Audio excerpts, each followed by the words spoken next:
welcome to the HubSpot user group. We're extremely excited to do this. We had this teed up for Q1 in person, and then we had to pause everything with everything going on with COVID. So we talked with HubSpot. They released kind of procedures and policies of how to kind of move forward doing the HubSpot user groups for the remainder of 2020. And we are excited to make sure that Laura could speak in Q2 just virtually. And that's okay because it tees up kind of what she's talking about anyway from a video standpoint, and we're excited. So welcome to everybody that's new to the Hug. I know there's probably other people that I saw, newcomers that weren't part of our in-person meetings, but are going to be able to make it virtually, which is great. So we're going to continue doing HubSpot user groups virtually for the remainder of 2020 per our HubSpot team leads. They just want to make sure that throughout the remainder of the year, we do this virtually. So what we're going to do is we're going to have another one, and we're going to try to maybe do it every other month. We'll find a couple HubSpot speakers. We'll probably speak as well. So our next one, we're going to do August 6th. We're going to do the topic of the HubSpot CMS Hub, which they just released kind of some updates and new features on the Pro and Enterprise area. So that is coming up. So make sure you kind of add that to the calendar. We'll add an email coming out after this one, probably when we send the recording, just to remind everybody as well. A couple product updates from HubSpot I just wanted to bring to your attention. If you haven't seen the email from HubSpot for the May 2020 product spotlight, they cover a number of different things they just launched. So they launched the account-based marketing tool for HubSpot Enterprise. They've raised reporting limits for everybody. So one of the things that they've been doing a lot with is HubSpot reporting at all the different levels to let people kind of figure out ways to build out better reports, get more detail. And in doing that, I think they just realized that people need to have more opportunities to build those reports to add to their dashboards. So that's something that's new that you might want to check out. And then they break down what the CMS Hub like enterprise type features are. So serverless functions, event registration, memberships. So definitely a good quick overview for that. And then lastly, just wanted to, typically we give away swag at the event, and we can't do that. So we will, throughout the presentation, we'll randomly pick 4 winners, and we'll send you via email a $25 Grubhub gift card. So at the end of the presentation, we'll post those in the chat, the names, and we'll just send you an email, probably coming directly from me through Grubhub through your email. So if you have to bounce at the end of the presentation and you don't catch it, I will announce to you, and I'll still send you the email with the gift card. But I just wanted to give you a heads up. So once again, my name's Steve James. I'm a partner at Stream Creative. We've been part of the HubSpot user group for probably the last 5 years as leads, working with, we've worked with Gabe from Square 2 in the past as well, and we're just excited to have this community together. And like I said, we're excited to announce or introduce the speaker. So we have Laura from Plum Media, and Laura has an awesome background. She worked in radio for 12 years. She worked for a marketing agency before joining Plum, and she works at Plum with all of her clients, which she'll go over with you from an account standpoint, helping them with storytelling, creating videos. She also hosts their podcast, and they're a HubSpot customer, and they really just do everything video. So it's exciting to see how they're going to present talking about video, but then also how it integrates with HubSpot, which I think it'll be key. So I'm going to basically stop my sharing here, and then I'm going to give her control, and then we'll just jump right into the presentation so we can keep going. She has a great presentation lined up, and we probably won't take the full hour. We'll try to keep this efficient and fast for everybody, because I know everybody's working from home and have a lot of other things. So we're going to try to keep this quick, but obviously we're excited to have Laura. So let's give her a quick golf clap here. Just some housekeeping things that we'll start out with. When you have your different views on Zoom, there's the gallery view and the speaker view. Put yourself in speaker view, so that way the presentation is going to be full screen for you. And if you have any questions or anything like that, there is the reaction button that is on the bottom of your screen there. Or you could just, go like this. Try and catch my attention that way, move your hands up and down. So yeah, I'm Laura, and I'm the digital media and marketing strategist with Plum Media. We're a company that's filled with content creators. We do video production, we do live events, But we also do audio production, podcast production, animation, motion graphics. Anytime you need to get a message out somehow, that's where we can step in and help you create that job. Now, my job within the company is to help our clients get the most from the content that is produced from us. So I help them with strategy, with all kinds of other things that they need help with, including stuff like this. And today, what we're going to cover is why you should use video in your sales and marketing, also the various outlets where you can use it, and how to measure its effectiveness. I also want you to know that I don't want you to focus on taking notes or anything like that. I want you to focus on the concepts that I'm talking about and how you can use these in your sales and marketing. We'll give you, I'll give a link to Steve that he can send out, and you can download these slides and what I'm talking about, because there'll be some links and things like that we'll be covering. So let's get started. All right, the benefits of video. This is video. Everything is video. And with so much of the buyer's journey happening before they even reach out to you, video gives you a really unique way to better showcase your message to your prospects. It's a 1-2 punch, and there is actually a scientific theory behind it too. It's called the dual coding theory, where people learn more at faster rates when they consume information both visually and audio at the same time. And that's where video comes in. Let's go over some stats. We all have seen stats. Here's some of the stats. Product videos, 4 times more likely to be watched. Forbes has said that 59% of executives prefer video to text. Marketing Sherpa said video doubles time on page. It attracts 3 times more inbound links. It drives 200 to 300% more unique monthly site visits. It increases click-through by 41%. There's so many stats out there that says you should use video. So we won't go through all of them, but there's also something else that you need to consider when it comes to using video. And that's the new normal. This isn't going away anytime soon. This is the world we live in, and having videos that engage your audience beyond text and images is going to help enforce your brand even more. Now, in order to most effectively use HubSpot with your videos, you're going to want to connect Vidyard to your account if you haven't done that already. There's a free version, there's a premium version of Vidyard, and I'll include a link that can give you all the details. It's right there that you can reference, that will help you talk you through the setup and all the things. And no matter which version you use, this connection will offer SEO optimized videos for your account. And once you've got that taken care of, let's talk about the various locations where you can use it. We're going to use the flywheel as our roadmap. And I'll be covering some of the best practices in the different stages and show you how to implement these videos within your HubSpot account. We'll start with attract. They have a problem, and a video gives you a great outlet to show you that you have the answer to that problem. And at the same time, it can help showcase your personality too. For this stage, you want to be straight to the point. In some cases, you only have seconds, that magic 3 seconds at the beginning, to get and keep their attention. And there are so many different places where you can use videos in this stage. There's social media, paid, organic, YouTube, video ads, TV and OTT, that's over the top, like Roku or Hulu or things like that.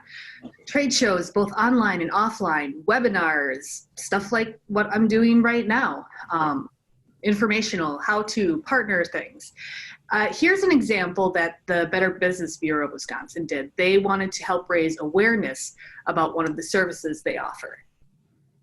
The most trustworthy customer reviews online can be found with BBB. Most review sites have unreliable noise, but BBB confirms every reviewer and transaction, ensuring reliable reviews. Thanks, BBB. Check before you buy.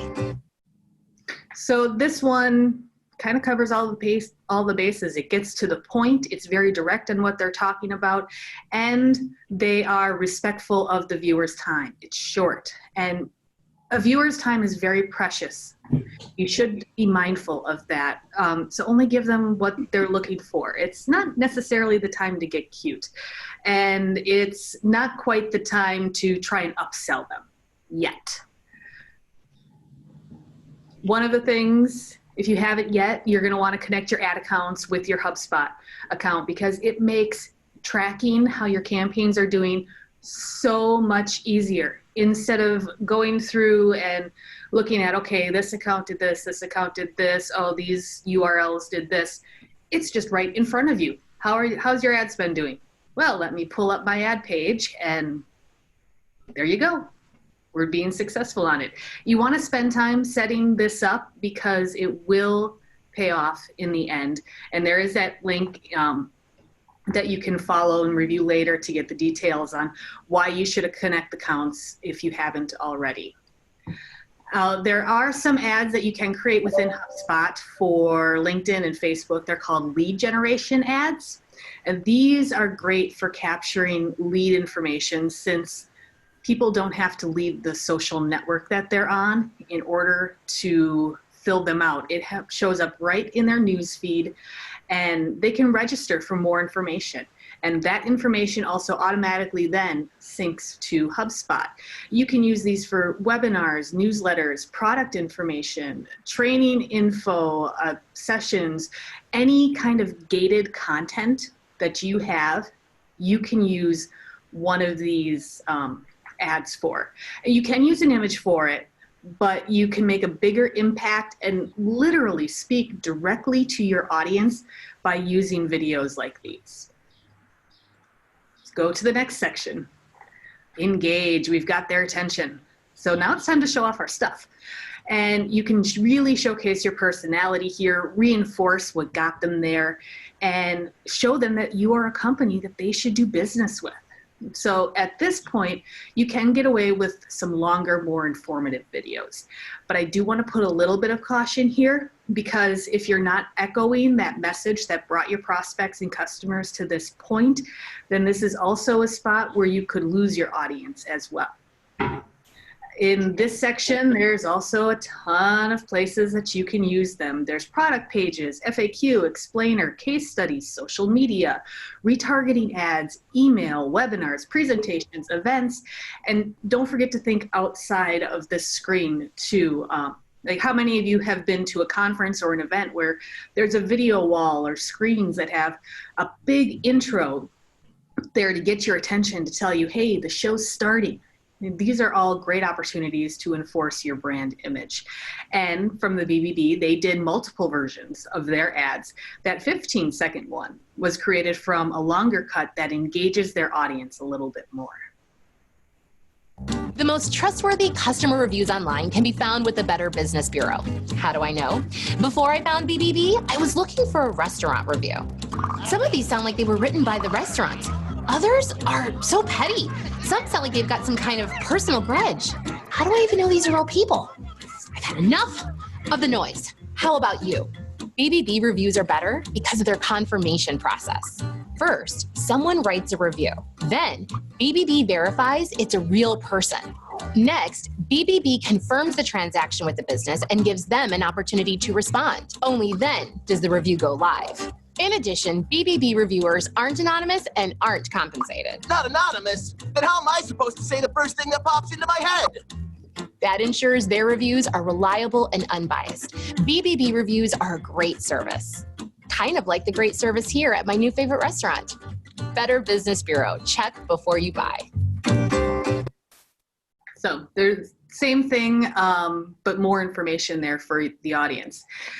There are some best practices to keep in mind at this stage. Include that call to action. Tell people exactly where you want them to go after watching your video. Don't assume that they know to pick up the phone or send you an email or click the buy now button. Tell them specifically, do this. You do have some more freedom with time in this section too, because people are engaged. They do want to hear a little bit more of what it is you have to say, but attention spans are still short. So keep it under 3 minutes if you can. And again, be respectful of time. Yes, they can do 3 minutes, but if it's 3 minutes of stuff that doesn't even work for what they're looking for, and it's just going to be a waste of time and they're not going to be happy with it. So be respectful of time and reinforce what got them to that point. HubSpot and Vidyard have done a really good job making optimization of your videos a lot easier. And before I get into that, I do want to address the other way to embed your videos, and that's using YouTube, Wistia, Vimeo. It's not a bad option. We've got some on our site as well. And the SEO for those videos, it helps YouTube, which is where I like to remind people that you should put it on YouTube, because YouTube is the second biggest search engine. And that optimization process, that is a whole other presentation in and of itself. Now, it's obvious too when you look that a video is being hosted on YouTube, because that's how familiar their layout and their branding is. When you're using HubSpot, just like images, there's an option to edit the metadata in the videos that you're going to be posting. And just like images, it's fill in the blanks. There's an option to put in a title. There is an option to put in a description. You can add tags to your video. You can change the file name to something that's meaningful. And that file name is very important. And if you do not do anything else, change the thumbnail. I cannot stress that enough. Change your thumbnails for all of your videos. And also using the connected Vidyard account with your embedded videos, it allows you to avoid that whole related video thing at the end of the YouTube videos. And that gives your audience a chance to find something else that interests them. Click off your page. But again, if you don't do anything else, change your thumbnails, because it's the viewer's first impression of your video. And there's another place you can put them in. This one's kind of new. It's putting a video in your email, and really you're putting a GIF in your email. But here's kind of what it looks like and how to do it. The subscription that you need to pull this off for the one-to-one video creation, sales or service, professional and enterprise subscriptions, but they have also opened it up through August, I believe. It's available for the expanded sales tools that they're allowing for everyone to use right now. You upload your video and they automatically create a GIF for you that you can embed into your email. So when you click it, video goes into a new window. And even if you don't have the ability normally, this is one feature that you can use right now, so you can check it out.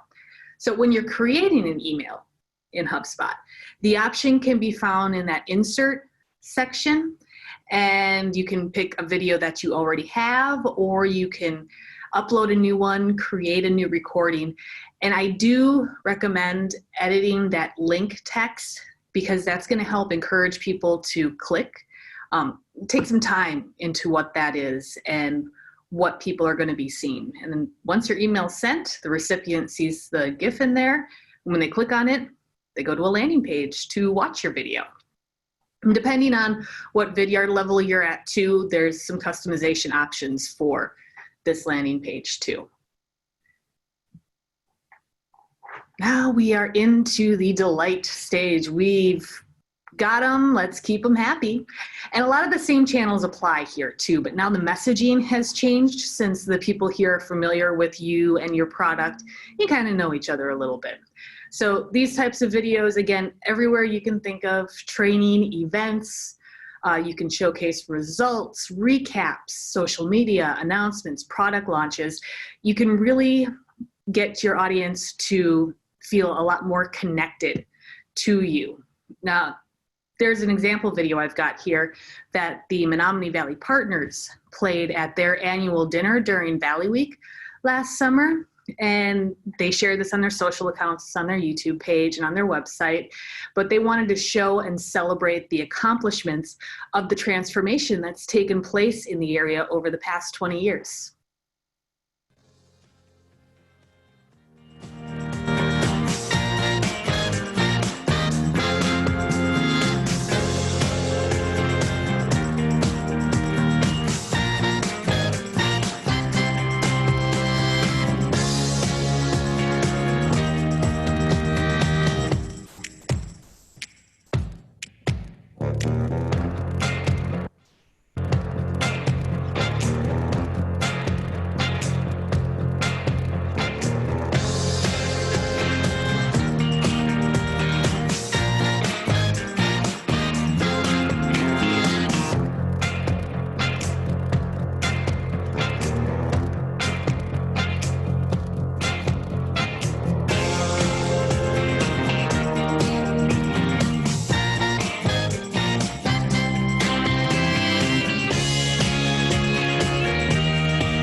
time that those videos would get to a person's area, there was cheering at the event and everyone was so excited because there was a lot of hard work that's gone into that area. Now, much like your Engage videos, there's, thing you want to include the call to action. You want to still be respectful of their time. But I want to add another thing here, and that's don't let your guard down. Don't fall into the trap of, oh, they already know us, so we can just get away with doing something that's of a lesser quality. I once worked as an on-air personality for a #1 rated radio station in the top 100 market. And these guys have been #1 for 20 plus years, probably 30 now. And the program director once told me that it's really not that hard to get to the #1 spot, but it's keeping it. That's the challenging part. That's the hard part. And you just want to keep that in mind, that this isn't the spot to let your guard down. So we've got the videos. Let's set up and measure your success. Let's talk about what you need to do now that your videos are up, or how to improve them based on what the analytics are telling you. You want to set up your campaign goals and be prepared to measure them, and do this first. Do this before you even start making your videos, because what you want it to do and where you want it to live is going to dictate a lot of things. And do you want awareness? If you're looking for awareness, then you want to pay attention to views and watch time. If you're looking for more of an engagement video, then social interactions, click-through rates, and watch time are the metrics that you're going to want to pay attention to the most. And you can set yourself up for success by following 3 very simple things. Include a call to action. It doesn't have to be in the video, but somewhere tell the viewer what you want them to do next. You want to post natively. Post to every platform individually. It's tempting, I know, to put the YouTube link on there, but you get better results when you post to all the platforms individually, which you can do in the HubSpot social. And you want to keep the platform and the viewer in mind. So if it's a social video, make sure you're designing it for no sound. If it's a webinar, you could use multiple camera angles to help retain the viewer's attention. If it's a trade show, or if you're on a big stage, is it easy to understand from a distance? If it's a targeted ad, do you show them in the first few seconds why you are the solution they're looking for? So how do you read these analytics? HubSpot offers a couple of graphs in their landing page analytics that are really helpful. So we're going to start with the easy one, video views. How many people have been watching your videos? And when you look at this graph, look for those peaks and ask yourself, what happened on those days? Was there an email blast? Was there a social post that drove traffic to the site that day? Did you change your landing page design so the video is now in a different location? Did you tell people to watch the video in the text around it? Those are all things that you'll want to pay attention to. The next one that they give is watch time, or video retention. And this is how long people are watching your videos. It's common for people to drop off for the first few seconds, which is why the first 3 seconds are so important. And then after that, look to see if there's any other spots where people start to tune out. What is the video doing at that point? What happened before that spot? Is there something around that area that causes a viewer to tune out and leave? Then you can use that information. You can improve the quality and the content of that video and future videos, because now you know what they're looking for, and even more important, what they're not looking for. And with that, are there any questions? Hold on. I need to switch my view around.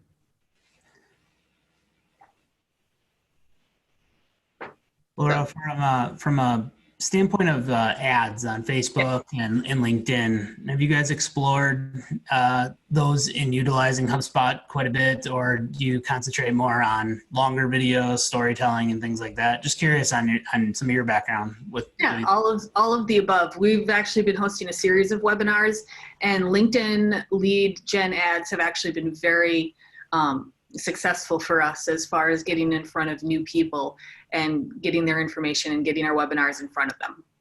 Yeah. Okay. Yeah, we do a lot with Facebook video ads and LinkedIn as well, and we found that the video ads are obviously they perform better, click-through rates, conversions, things like that. Just curious on your background. That makes sense. Yeah, and like for our clients, we do produce, like the BBB spots were ones that were produced by Plum Media, and those are used on social. But we do social, we do TV commercials, we do longer form, we do product videos. If you can stick a camera in front of it, we can produce it. Very cool. What is your take? One more question, just really quick. When you guys work with people that are not super comfortable doing videos and you're getting FaceTime, what are some things that you're doing to get them to either calm down or like think through script versus non-script, or how do you work with people that, want to get going on video, but maybe are a little uncomfortable getting going?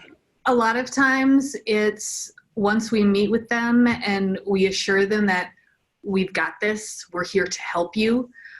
That always seems to be a huge weight off their shoulder, that they're not the ones that are going to be in charge of scripting or location scouting or things like that, because these are all things that we also do from start to finish, pre-production to delivery. It seems to be, a huge weight can be lifted off of some people's shoulders, because I was on a phone call yesterday where the person was, I don't even know where to start. I know we want to do this, but I don't know what to do next. And we're like, all right, here's what we're going to do. We've got this for you. Looks like you have a question. Deb, if you want to unmute yourself, go for it. Yeah, for companies that have such a razor thin budget right now, like ours, what's your recommendation for doing some homemade, do-it-yourself videos that can prove some success, that would help us take our message to higher ups to eventually hire someone like Plum Media to help? Do you have any advice for the raw beginner who is not photogenic but does have an engaging personality at trying to record and use some videos? I would say the things to pay attention to, it's not always the tools, it's how you're using the tools. So even if it's a camera or even if it's just a phone, if you know how to pay attention to lighting and audio, those two things will make a huge difference. Like I'm on a laptop camera right now, but what you don't see is that there are 3 lights in front of me. There's a light back there. The guys hung stuff over here to help with the sound. And that's all to help make me look better, because otherwise I have an overhead light and there'd be awful shading and things like that. And then audio. Make sure you have good audio. Use a microphone of some sort. People forgive a lot in video. They don't forgive bad audio.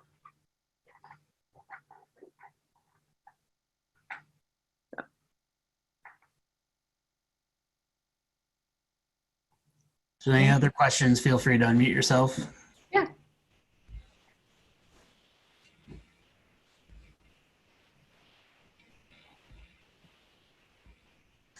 So quiet. Yeah.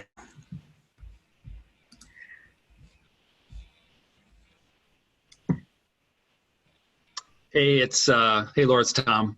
Hi. Hi. Quick question too. Do you have any guidance on like the frequency of sending out a video, or is there sort of thoughts on how often you should send something, or so on? It's going to depend on the content that you're delivering. So I wouldn't put a email video in every email that I send out, but if I have a video that very clearly answers whatever question that prospect has, then I would include that as sort of the exclamation point at the bottom of whatever it is you're going to add. Same thing with your video ads that you're running. You know, it's an ad. You're going to have to test it out and see, is it too much? Is it not enough? And then when it comes to like social posting, that's, again, you got to figure out what your audience is looking for. And once you do that, you know, you can read, oh, you should post this much at this time, or you should use stuff that's this long instead of this long. Those are all generalities. You need to really take a look at what your audience is engaging with and make your decisions based on that. Okay, great. Thanks. Mm-hmm.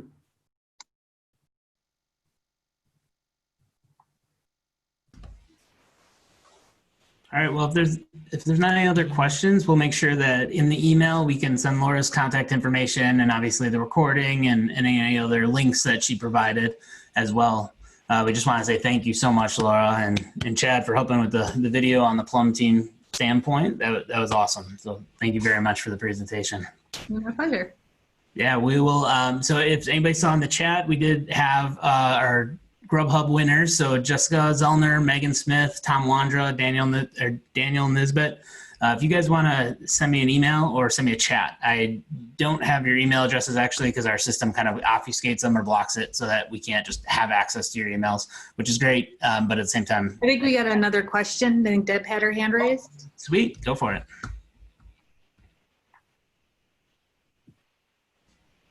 I don't know how to unraise my hand. So I had it answered. I'm still learning Zoom. I'll lower it for you, Deb. There you go. All right, so yeah, if there is any other questions, cut me off here one more time, and otherwise, yeah, we'll end here in a couple minutes. If anybody wants to hang out and just ask Laura a couple questions afterwards, I can keep this on for a few minutes here. So thank you again, Laura. It was very informative. We really appreciate it. If anyone ever has any questions, shoot me an email, laura@plummedia.com. It's pretty simple. All right. Well, next event will be August 6th. So we will have talking about the HubSpot CMS Hub. If anybody has any other ideas or thoughts about topics, things like that, feel free to email me, Steve@Stream Creative, and we'll look forward to having you guys at the next event. And we'll try to make this a little bit more consistent since we're going to be doing these virtual throughout the year. So thank you, everyone. I hope you guys have a great kickoff to the summer, and hopefully you can get outside and enjoy the weather this weekend. Thanks, everybody. Have a great day. Thank you, everybody. Have a good day. Thanks, Laura. Nice job. Thank you. You're welcome.